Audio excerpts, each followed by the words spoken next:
Hi friend, ఈరోజు మా ఇంట్లో గరం మసాలా చేస్తున్నాను. దానికి కావాల్సిన ఐటెము చేసే విధానం చూపిస్తాను. ధనియాలు, రాతి పువ్వు, దాల్చిన చెక్క, లవంగాలు, నల్ల యాలకులు, తెల్ల యాలకులు, తెల్ల మిరియాల పొడి, బిర్యానీ ఆకు, మిరియాలు,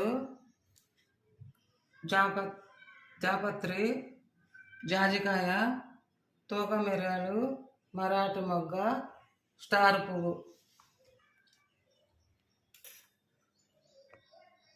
దీని తయారీ విధానము నెక్స్ట్ వీడియోలో చూపిస్తాను.